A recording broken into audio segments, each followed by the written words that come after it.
एक गरीब बच्चे के भाग्य की लंबी कहानी है। किसी छोटे से गांव में जहां मिट्टी के घर और खेतों की हरियाली दूर तक फैली थी, एक छोटा लड़का रहता था। उसका नाम राजू था। राजू का जीवन गरीबी की छाया में पला था। उसके पिता, जो कभी गांव के सबसे मेहनती किसान थे, एक दुर्घटना में अपनी एक टांग गंवा बैठे थे। अब वे घर पर ही रहते थे और उनकी पत्नी, राजू की मां, दूसरों के घरों में काम करके परिवार का पेट पालती थीं। राजू एक मेहनती और समझदार लड़का था। वह अपनी मां का हर काम में हाथ बटाता था। सुबह जल्दी उठकर वह जानवरों को चारा देता, घर के छोटे मोटे काम करता और फिर स्कूल जाता। स्कूल से लौटकर वह अपनी मां के साथ खेतों में या दूसरों के घरों में काम करने जाता। गरीबी ने उसे बचपन से ही जिम्मेदार बना दिया था। गांव के बच्चे जहां खेलते कूदते थे, राजू अक्सर अपनी पुरानी किताबों में खोया रहता था। उसे पढ़ना बहुत अच्छा लगता था। वह गांव की छोटी सी लाइब्रेरी में जाकर कहानियों और ज्ञान की किताबों को घंटों पढ़ता रहता। उसके शिक्षक भी उसकी लगन और बुद्धिमानी से बहुत प्रभावित थे। वे हमेशा उसे प्रोत्साहित करते और नई चीजें सीखने के लिए प्रेरित करते थे। एक दिन गांव में एक बड़े शहर से कुछ लोग आए। वे एक नई फैक्ट्री लगाने के लिए जगह देख रहे थे। गांव के लोगों में इस बात को लेकर बड़ी चर्चा थी। कुछ लोग खुश थे कि अब गांव में रोजगार के अवसर बढ़ेंगे। वहीं कुछ लोगों को अपनी जमीन और पर्यावरण को लेकर चिंता थी। राजू भी इस बारे में सुन रहा था। उसे लगा कि शायद यह फैक्ट्री उसके और उसके परिवार के लिए भी कुछ अच्छा लेकर आए। उसने अपनी मां से इस बारे में बात की तो मां ने कहा, बेटा, बड़े लोगों की बातें हमारी समझ से परे होती हैं। हमें तो बस अपना काम ईमानदारी से करते रहना चाहिए। धीरे धीरे फैक्ट्री का काम शुरू हो गया। गांव में चहल पहल बढ़ गई। राजू देखता कि बाहर से कितने सारे लोग आ रहे हैं और काम कर रहे हैं। एक दिन जब वह स्कूल से लौट रहा था तो उसने देखा कि फैक्ट्री के बाहर कुछ बच्चे खेल रहे थे। वह भी उनके पास गया और उनसे बातें करने लगा। उन बच्चों में से एक लड़का थोड़ा अलग था। वह साफ सुथरे कपड़े पहने हुए था और उसके हाथ में एक नई किताब थी। राजू ने उससे किताब के बारे में पूछा तो उसने बताया कि उसके पिता इस फैक्ट्री में बड़े अधिकारी हैं और वे शहर से यहां आए हैं। राजू को उस लड़के से दोस्ती करने में थोड़ा संकोच हो रहा था, लेकिन उस लड़के, जिसका नाम विक्रम था, ने खुद ही राजू से बात करना शुरू कर दिया। धीरे धीरे दोनों अच्छे दोस्त बन गए। विक्रम राजू को अपनी किताबों के बारे में बताता और राजू उसे गांव की कहानियां सुनाता। एक दिन विक्रम ने राजू को बताया कि फैक्ट्री में एक नया स्कूल खुलने वाला है, जहां गरीब बच्चों को मुफ्त में शिक्षा दी जाएगी। राजू यह सुनकर बहुत खुश हुआ। उसने तुरंत घर जाकर अपनी मां को यह बात बताई। मां भी यह सुनकर बहुत प्रसन्न हुई। राजू उस नए स्कूल में पढ़ने जाने लगा। वहां उसे अच्छे शिक्षक मिले और पढ़ने के लिए नई नई किताबें मिली। विक्रम भी उसी स्कूल में पढ़ता था और दोनों साथ में पढ़ते और खेलते थे। राजू ने मन लगाकर पढ़ाई की और हमेशा अच्छे अंक प्राप्त किए। समय बीतता गया। राजू अब एक होनहार छात्र बन गया था। उसने अपनी मेहनत और लगन से स्कूल में हमेशा पहला स्थान प्राप्त किया। उसके शिक्षक उसे आगे की पढ़ाई के लिए शहर जाने की सलाह देते थे, लेकिन राजू के परिवार की आर्थिक स्थिति ऐसी नहीं थी कि वह शहर जाकर पढ़ सके। एक दिन विक्रम के पिता ने राजू के बारे में सुना। वे राजू की प्रतिभा और लगन से बहुत प्रभावित हुए। उन्होंने राजू और उसकी मां को अपने घर बुलाया और कहा कि वे राजू की आगे की पढ़ाई का खर्च उठाएंगे। राजू और उसकी मां यह सुनकर बहुत भावुक हो गए। उन्हें विश्वास नहीं हो रहा था कि कोई उनकी इतनी मदद कर सकता है।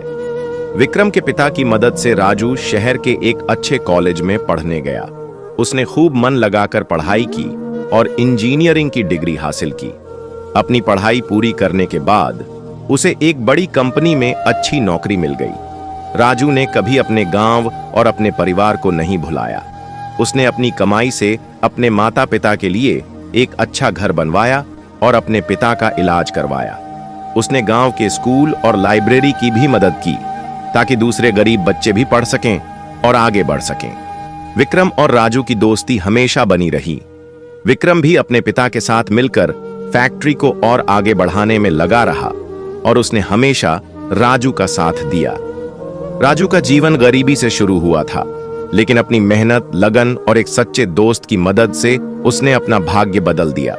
उसने यह साबित कर दिया कि गरीबी किसी के सपनों को पूरा करने में बाधा नहीं बन सकती।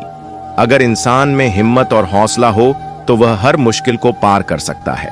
यह कहानी हमें सिखाती है कि शिक्षा का महत्व कितना अधिक है और सच्ची दोस्ती और मदद किसी के जीवन को कितना बदल सकती है। राजू का भाग्य इसलिए बदला क्योंकि उसने कभी हार नहीं मानी और हमेशा आगे बढ़ने की कोशिश करता रहा। इस मतलबी दुनिया में एक गरीब बच्चे की कहानी, जहां अक्सर कोई किसी का नहीं होता। एक व्यस्त शहर की संकरी गलियों में, जहां ऊंची इमारतें आसमान को छूती थीं और नीचे लोगों की भीड़ हमेशा भागती दौड़ती रहती थी, एक छोटा लड़का रहता था। उसका नाम अर्जुन था। अर्जुन की उम्र शायद 8 या 9 साल रही होगी, लेकिन उसकी आंखों में दुनियादारी की गहरी समझ दिखाई देती थी। उसके कपड़े फटे हुए थे और चेहरे पर धूल जमी रहती थी, पर उसकी आंखें हमेशा कुछ ढूंढती रहती थीं। शायद थोड़ी सी दया, थोड़ी सी मदद या बस एक मुस्कान। अर्जुन अनाथ था। उसने अपनी मां को कभी नहीं देखा था और उसके पिता, जो एक दिहाड़ी मजदूर थे, एक इमारत के गिरने से पहले ही चल बसे थे। तब से अर्जुन सड़कों पर ही रहता था। वह कचरा बीनकर, दुकानों के बाहर छोटे मोटे काम करके या कभी कभी राहगीरों से कुछ पैसे मांगकर अपना पेट भरता था। यह शहर मतलबी लोगों से भरा हुआ था। हर कोई अपनी दुनिया में व्यस्त था। किसी के पास रुककर एक गरीब बच्चे की सुनने या उसकी मदद करने का समय नहीं था। दुकानदार उसे भगा देते थे, राहगीर उसे अनदेखा कर देते थे और बच्चे उसे चिढ़ाते थे। अर्जुन को अक्सर भूखा सोना पड़ता था और रातें उसने ठंडी फुटपाथों पर बिताई थीं। उसने कई बार लोगों से मदद मांगने की कोशिश की थी, लेकिन हर बार उसे निराशा ही हाथ लगी। कुछ लोगों ने उसे डांटा, कुछ ने उसे चोर समझा और ज्यादातर लोगों ने तो उसकी तरफ देखा भी नहीं। धीरे धीरे अर्जुन को यह विश्वास होने लगा था कि इस दुनिया में सच में कोई किसी का नहीं होता। हर कोई सिर्फ अपने बारे में सोचता है। एक दिन अर्जुन एक बड़े होटल के बाहर खड़ा था। उसकी पेट में चूहे दौड़ रहे थे और ठंड से उसके हाथ पैर कांप रहे थे। उसने हिम्मत करके एक अच्छी तरह से सजे हुए आदमी से कुछ पैसे मांगे। उस आदमी ने अर्जुन को घूर कर देखा और बिना कुछ कहे आगे बढ़ गया। अर्जुन की आंखों में आंसू आ गए। उसे लगा कि वह सच में इस दुनिया में अकेला है। उसी रात जब अर्जुन एक सुनसान गली में सोने की कोशिश कर रहा था, उसने कुछ आवाजें सुनी। कुछ लोग आपस में झगड़ रहे थे। अर्जुन डर गया और एक कोने में छिप गया। उसने देखा कि कुछ गुंडे एक बूढ़े आदमी को परेशान कर रहे थे। बूढ़ा आदमी उनसे बचने की कोशिश कर रहा था, लेकिन वे उसे घेरे हुए थे। अर्जुन डरते डरते भी उस बूढ़े आदमी की मदद करने के लिए आगे बढ़ा। उसने एक पत्थर उठाया और एक गुंडे पर दे मारा। गुंडे चौंक गए और अर्जुन की तरफ मुड़े। अर्जुन छोटा और कमजोर था, लेकिन उसकी आंखों में एक अजीब सी हिम्मत थी। गुंडों को शायद यह उम्मीद नहीं थी कि कोई छोटा बच्चा उनसे भिड़ने की हिम्मत करेगा। वे थोड़ी देर तक उसे घूरते रहे और फिर भाग गए। भाग्य का चक्र। सुमित की कहानी। सुमित एक छोटे से गांव में पला बढ़ा। उसका परिवार गरीब था और जीवन मुश्किलों से भरा हुआ था। सुमित हमेशा से ही मेहनती और बुद्धिमान था, लेकिन अवसरों की कमी के कारण वह अपनी प्रतिभा का पूरा उपयोग नहीं कर पा रहा था। वह अक्सर गांव के बुजुर्गों को भाग्य और समय के चक्र के बारे में बातें करते सुनता था, लेकिन उसे इन बातों पर पूरी तरह से विश्वास नहीं था। वह मानता था कि मेहनत ही सफलता की कुंजी है। एक दिन गांव में एक धनी व्यापारी आया और उसने गांव के युवाओं के लिए एक प्रतियोगिता आयोजित की। विजेता को शहर में काम करने और आगे बढ़ने का अवसर मिलने वाला था। सुमित ने अपनी पूरी मेहनत और लगन से प्रतियोगिता में भाग लिया और प्रथम स्थान प्राप्त किया। यह उसके जीवन का पहला बड़ा बदलाव था। शहर में सुमित ने खूब मेहनत की और अपनी ईमानदारी और कार्यकुशलता से जल्द ही अपने मालिक का विश्वास जीत लिया। कुछ ही वर्षों में वह उस व्यापारी के व्यापार में एक महत्वपूर्ण स्थान पर पहुंच गया। उसके भाग्य का पहिया घूम रहा था। गरीबी से निकलकर उसने अच्छी आर्थिक स्थिति प्राप्त कर ली थी, लेकिन भाग्य का चक्र हमेशा एक जैसा नहीं रहता।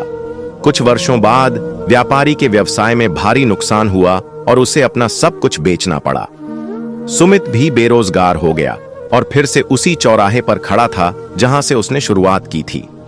इस बार वह निराश और हताश महसूस कर रहा था।